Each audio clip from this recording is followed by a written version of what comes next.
something very powerful in this book. Il y a quelques jours, j'ai décidé de quitter mon travail. Ernice, bonsoir. Bonsoir, Rémi.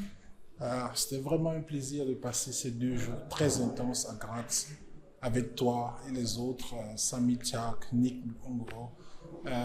On a beaucoup échangé autour des littératures africaines. Une scène à laquelle tu fais une entrée remarquable avec ton premier roman, Comme une reine, qui a tout de suite reçu le prix Voix d'Afrique. Comme une reine, que représente ce livre pour toi?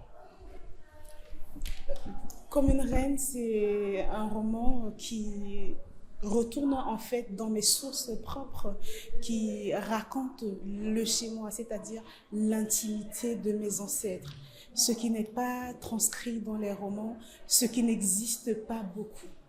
Quand j'écrivais Comme une reine, j'avais ce souci-là de donner la voix aux ancêtres, à mes ancêtres, et de pouvoir leur dire, même s'ils ne sont pas présents, mais chez les Bamileke, on dit les morts ne sont pas morts, de pouvoir leur dire, vous avez existé et aujourd'hui, vous avez une descendance qui pense à vous et qui a le droit de se réclamer, de revendiquer une histoire complète, une histoire riche, une histoire appelée à être perpétuée.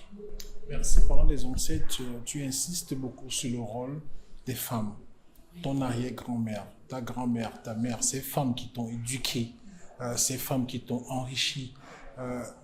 Est-ce qu'au Cameroun, on devrait rendre plus visible le rôle que les femmes ont joué, non seulement dans l'éducation, mais aussi dans la lutte pour notre indépendance? Je pense qu'il est absolument nécessaire de projeter la lumière sur des femmes au Cameroun, de leur permettre de se raconter. Aujourd'hui, il y a un discours qui domine un peu les femmes de l'Afrique qui souffrent beaucoup, qui ne font rien, qui sont victimes de la vie. Moi, je voulais raconter l'histoire de ces femmes qui sont avant tout debout dans l'éducation des jeunes, debout dans la protection du pays, debout au sommet de l'État. Je raconte là, sur 4 générations, les femmes qui ont assuré la transmission des cultures, des valeurs, de la richesse, qui ont tout le temps organisé la société et qui s'assument.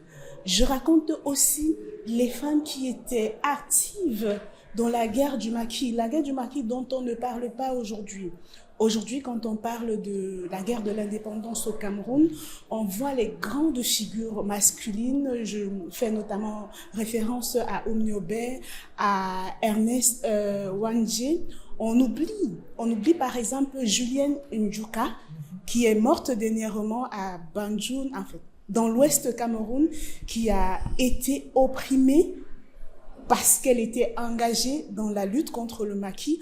On oublie ces femmes-là de nos villages qui ne sont pas restées cuisinées pour que les hommes qui sont allés en guerre mangent, mais qui étaient dans la guerre. Quand j'écrivais le roman, j'interrogeais tout le temps ma grand-mère et elle m'a montré du doigt les femmes du village qui avaient combattu et qui étaient d'ailleurs appelées les chars d'assaut. Les chars d'assaut parce qu'elles s'étaient refusées de rester à la maison. Elles avaient pris les armes et elles ont dit « Nous allons contre cet ennemi qui massacre, qui enlève nos maris et nos enfants. » J'aime beaucoup le fait que tu insistes sur le rôle des femmes.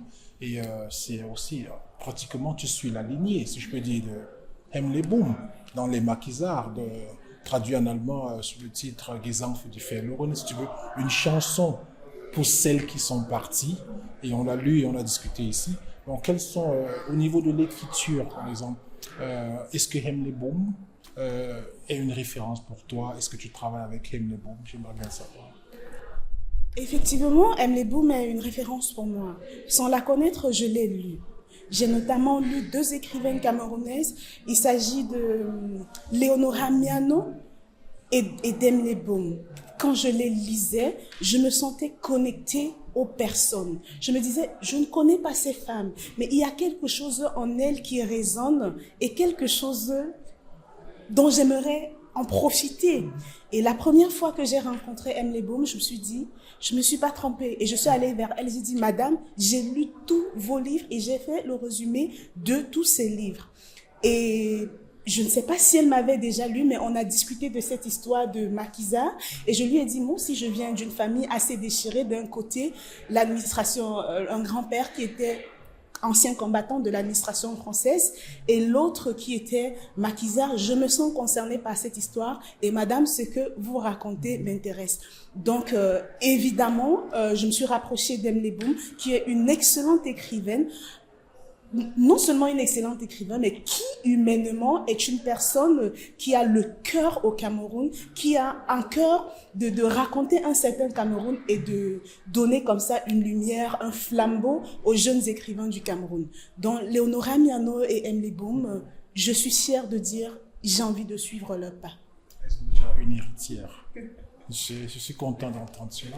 Alors, parlant d'héritière, sur quoi travaille l'héritière d'Emily Boom et de Léonora Miano en ce moment?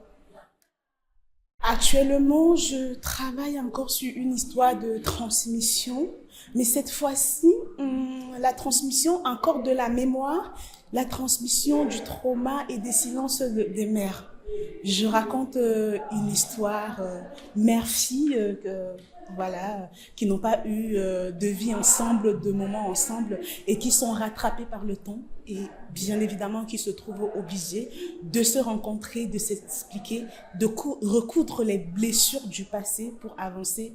Et je pense que c'est de ça que toutes les familles africaines ont besoin, c'est de ça que nos nations ont besoin, s'asseoir à un moment donné et oser évoquer la question de fond qui est celle du silence et de l'effacement de nos mémoires. Merci pour ce travail important que tu fais sur la reconstitution et sur l'écriture des mémoires. À très bientôt, au plaisir de lire ton prochain livre et au plaisir de se retrouver au prochain festival.